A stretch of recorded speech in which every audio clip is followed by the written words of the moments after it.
मेरा नाम राज है। मैं सुबह से सड़कों पर मारा मारा फिर रहा हूँ। मुझे ऐसी लड़की की तलाश है जो मेरी जिंदगी में एक उम्मीद की किरण बनकर आए। यूं तो मैं अमीर घर का लड़का हूँ, अपनी मम्मी पापा का इकलौता बेटा हूँ। मेरे पापा कंपनी के सीईओ है। खूबसूरत लड़कियां मेरे आसपास घूमती रहती है। लड़कियों के मामले में मैं बहुत तेज हूँ। जब जिस लड़की पर दिल आ जाता उससे अपनी जरूरत पूरी कर लेता। आज एक ही दिक्कत हो गई थी। मेरी जिंदगी में एक ऐसी परेशानी आ गई थी जिस वजह से मेरा जीवन 24 घंटों में हमेशा के लिए बदलने वाला था। मेरी शादी बचपन में ही तय हो गई थी। मेरी माँ की दोस्त सुमित्रा की बेटी से मेरी शादी सालों पहले तय हो चुकी थी। उस वक्त हम कोई रईस इंसान नहीं बल्कि मिडिल क्लास फैमिली थे। मेरे पापा की जॉब चली गई थी, घर की हालत बहुत बुरी थी और उस हालत में मेरी माँ की सहेली सुमित्रा आंटी हमारे साथ खड़ी थी। एक दिन उन्होंने मेरी माँ से कहा, अगर तुम लोग चाहो तो कोई बिजनेस देख लो, क्योंकि नौकरी तो मिलने से रही। यूं तो तुम्हारे घर का गुजारा नहीं चल सकता। मेरे मम्मी पापा कहने लगे, पर हमारे पास पैसे नहीं है। लेकिन तभी सुमित्रा आंटी ने मेरे पापा के हाथों में 2 लाख रुपए रख दिए। कहने लगी, इन पैसों से आप अपना कारोबार शुरू करें जीजा जी। उन पैसों से मेरे पापा ने अपना कारोबार शुरू किया था और आज हमारे पास करोड़ों की बिजनेस है। हम तो सुमित्रा आंटी से भी काफ़ी रईस बन गए हैं, लेकिन मुसीबत में उन्होंने हमारा साथ दिया था। इसलिए मेरी माँ ने भी उनसे वचन दिया था कि उनकी बेटी से मेरी शादी करवाएंगे। बचपन में तो उनकी बेटी काफ़ी खूबसूरत थी, पर जवान होते होते मोटी होती चली गई। मैंने उसे कई बार कहा था अपनी सेहत का ध्यान रखो, पर उसके हाथों में यह ना था। मेरी माँ अभी यही चाहती है कि सुमित्रा आंटी की बेटी काजल से शादी कर लूं, पर मैं काजल से प्यार नहीं करता। इतनी मोटी होड़ के कारण काजल बदसूरत लगती है और आज हमारे पास करोड़ों की संपत्ति है। मैंने अपनी माँ से कहा, सुमित्रा आंटी ने जो पैसों से आपकी मदद की थी, क्यों ना आप उसे सूद समेत वापस कर दे। मुझे कुर्बान क्यों करना चाहती है। पर मेरे मम्मी पापा उनका एहसान ना भूल पाए। कहा, ऐसा नहीं होता बेटा। पर मेरी जो कुर्बानी देने चले, मुझे समझ नहीं आता था कि इसमें मेरा क्या कसूर है। वो पक्की बात करने सुमित्रा आंटी के घर जाने वाले थे, पर मैं अंदर ही अंदर बहुत परेशान हो गया। मैं इस शादी से बचना चाहता था और उसका उपाय सोचने लगा। अचानक मेरे दिमाग में एक प्लान आया कि मैं किसी लड़की से शादी कर लूं, लेकिन मैं करोड़पति इंसान हूं। ऐसी कई लड़कियां हैं जो मेरे पीछे पड़ी रहती है। उन लड़कियों को मुझसे कोई मतलब नहीं, बस मेरी दौलत से मतलब है।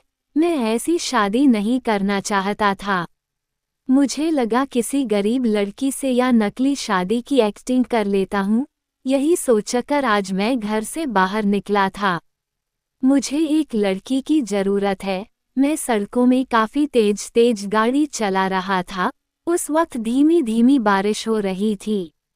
अचानक मेरी नज़र रास्ते पर एक अकेली खड़ी लड़की पर पड़ी।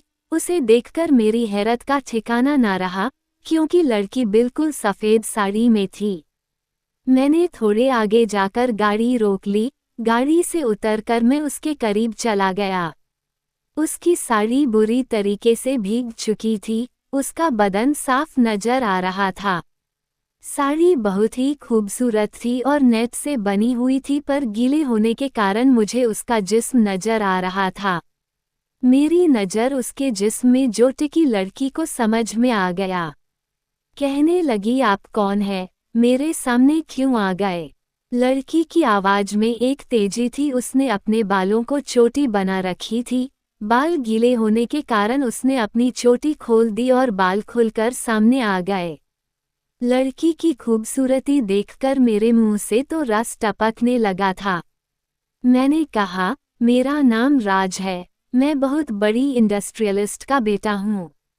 उसने कहा, इसमें मैं क्या कर सकती हूँ? मैंने कहा, देखो, मैं घुमा फिरा कर बात नहीं करना चाहता। मुझे एक लड़की चाहिए। उसने कहा, मैं यहाँ धंधा करने नहीं आई हूँ, मैं अपने घर जा रही हूँ, तुमने शायद मुझे गलत लड़की समझ लिया है। तुम जैसे रईस जादे तो अपने आप को बहुत ज़्यादा ओवर स्मार्ट समझते हो। मैंने कहा, तुम गलत समझ रही हो, मुझे लड़की टाइम पास के लिए नहीं चाहिए, ऐसे ही मेरे आगे पीछे कई लड़कियां घूमती फिरती है, अपने आप को कोई बहुत बड़ी परी ना समझो, मुझे एक एक्ट्रेस चाहिए। वो काफ़ी हैरत से मेरी ओर देखने लगी, कहने लगी, मैं कोई एक्ट्रेस नहीं हूँ, मैं तो एक मामूली लड़की हूँ।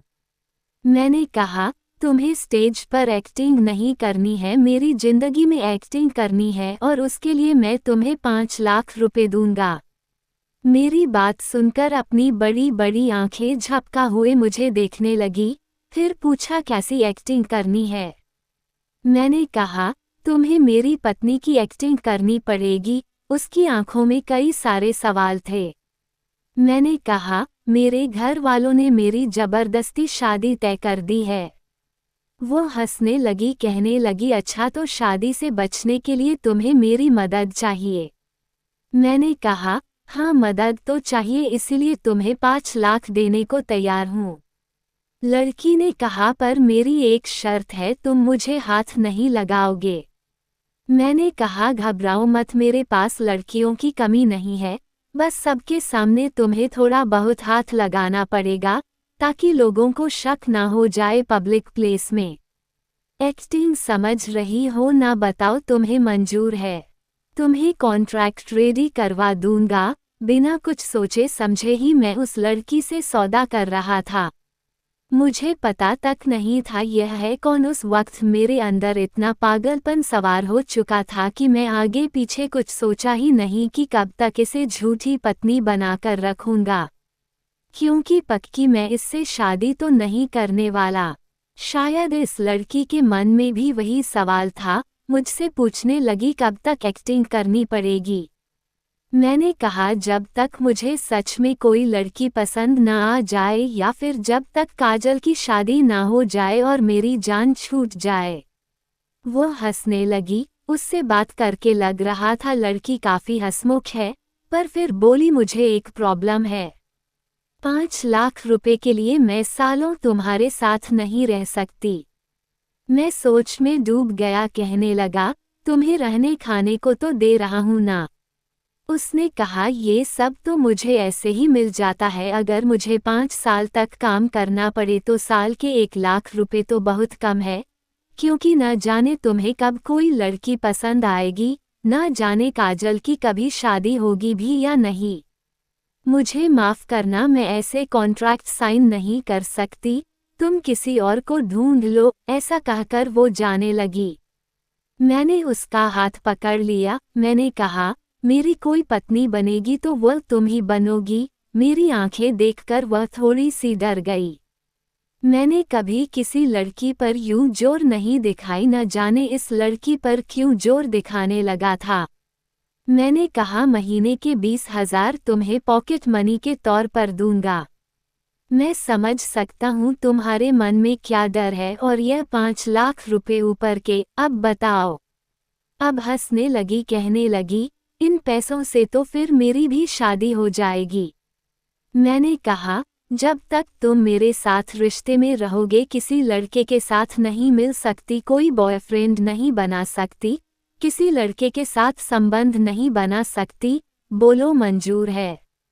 उसने कहा, तुम मुझसे बहुत बड़ी चीज़ मांग रहे हो, मुझसे मेरी आज़ादी मांग रहे हो।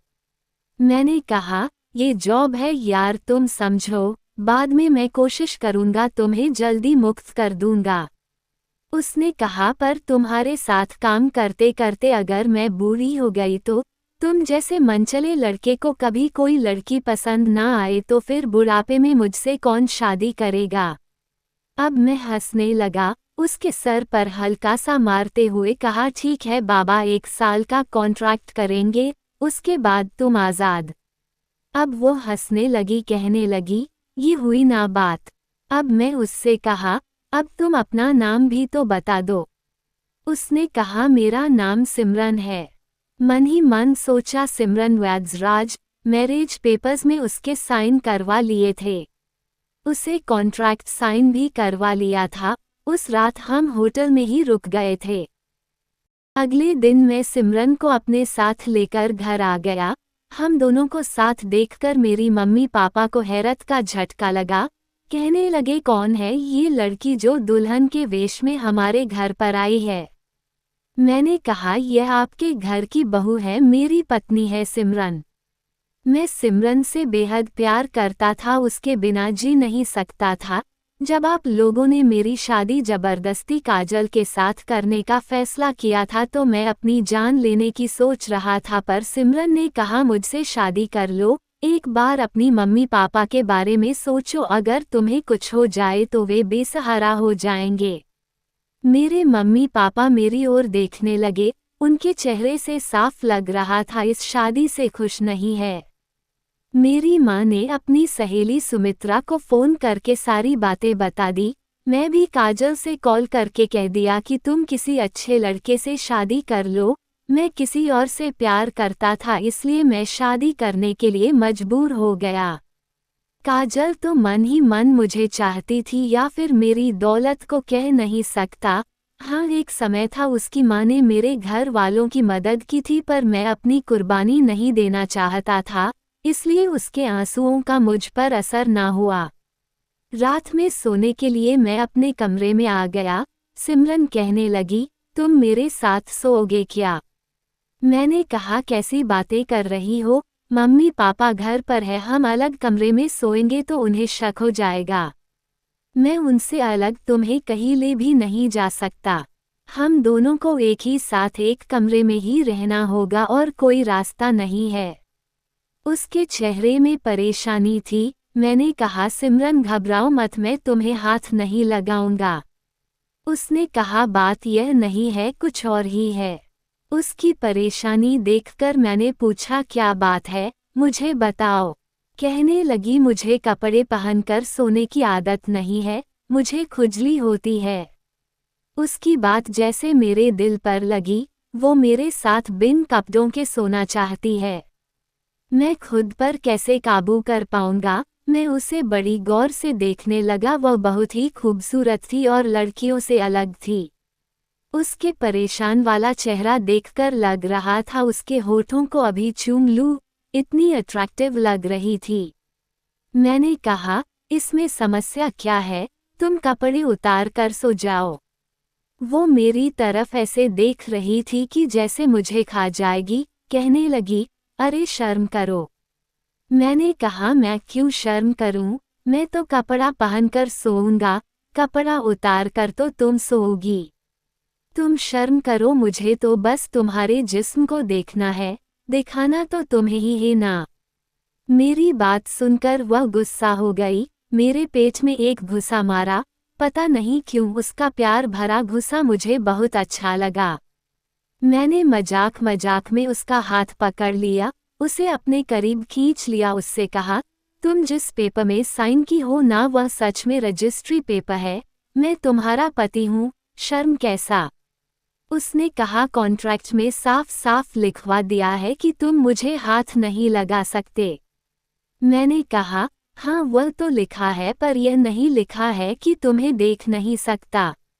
उसकी टांग खींचते हुए मुस्कुराने लगा, फिर कहा, अपने कपड़े उतार दो और एक नर्म चादर उड़कर सो जाओ। चला देता हूँ कहकर मैंने कमरे की लाइट भी बंद कर दी। उसे एक नर्म चादर दे दिया था। अपने कपड़े उतार कर मेरे पास सोने आ गई थी। उसके जिस्म की खुशबू मुझे पागल बनाने लगी। मैं उसे हर हाल में हासिल करना चाहता था, मुझसे रहा नहीं जा रहा था। मैं सिमरन के करीब चला गया, कहने लगा, यार तुम बिन कपड़ों के सोई हो, मुझसे रहा नहीं जा रहा। मुझे आज की रात दे दो, तुम्हें 5 रुपए 1000 दूंगा। उसके बाद तुम चाहोगी तो कभी हाथ नहीं लगाऊंगा, बस एक रात के लिए मेरी बन जाओ। वह झट से मान गई। ये देखकर मुझे बड़ा झटका लगा। लड़की तो मेरे लिए तैयार बैठी थी, खड़ी हो गई, अपना चादर हटा दिया। उसके जिस्म को देखकर मेरे अंदर तो मानो ज्वालामुखी भड़क उठी।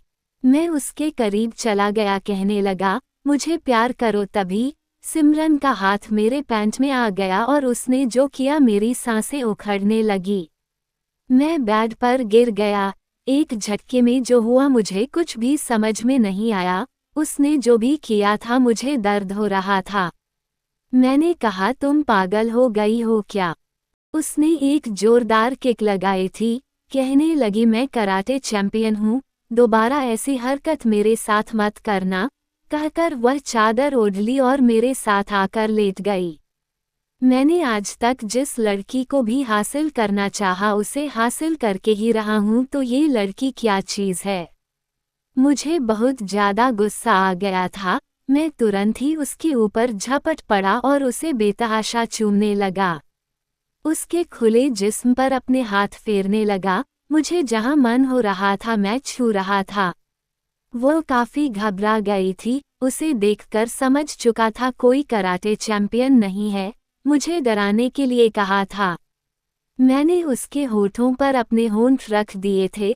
उसे किस किए जा रहा था। मेरे हाथ कभी उसके जिस्म के ऊपर तो कभी नीचे जा रहे थे।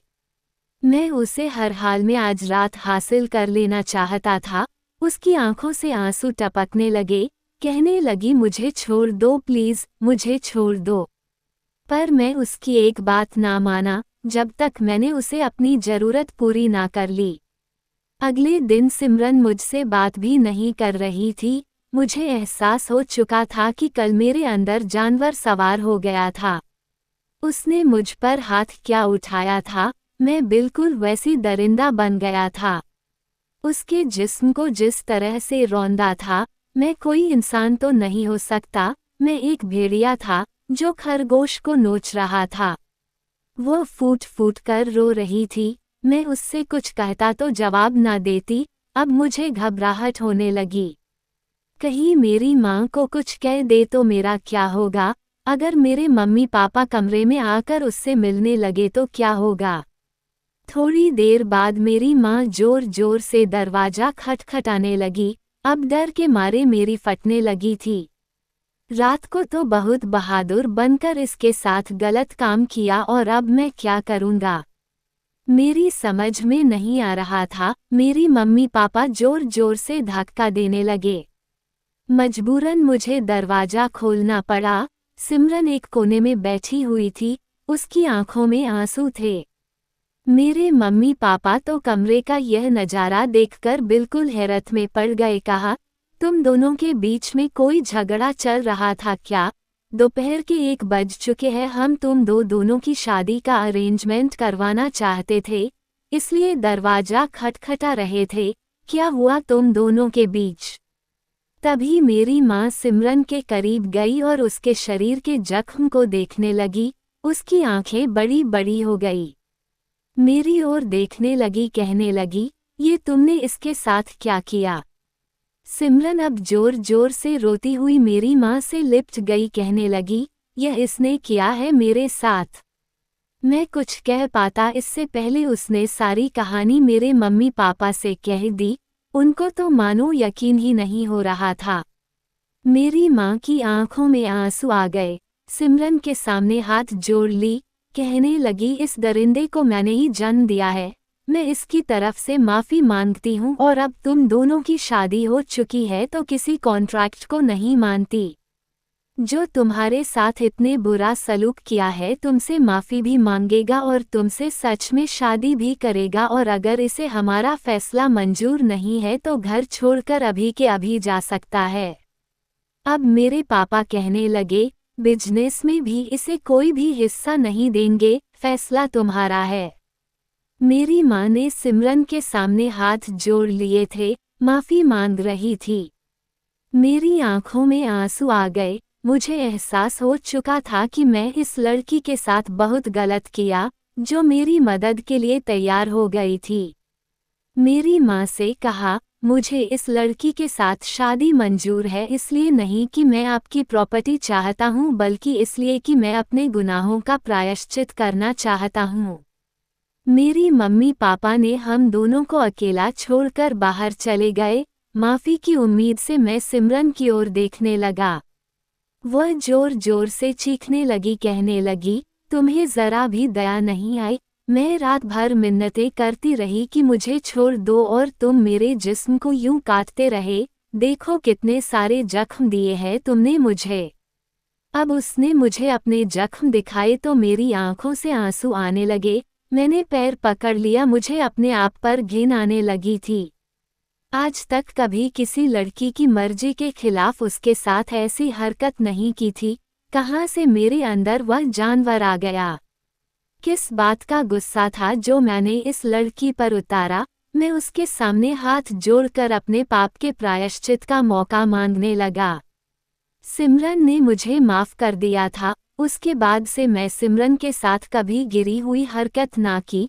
लेकिन आज भी जब मैं उस रात के बारे में सोचता हूँ तो मैं खुद ही डर जाता हूँ कि कैसे झेला था उसने मुझे, और यूं मेरे अंदर जानवर कैसे हावी हो गया था। शायद हमारा गुस्सा ही हमें कभी कभी बिल्कुल जानवर बना देता है। मेरी किस्मत अच्छी थी कि मुझे पश्चाताप का मौका मिला था।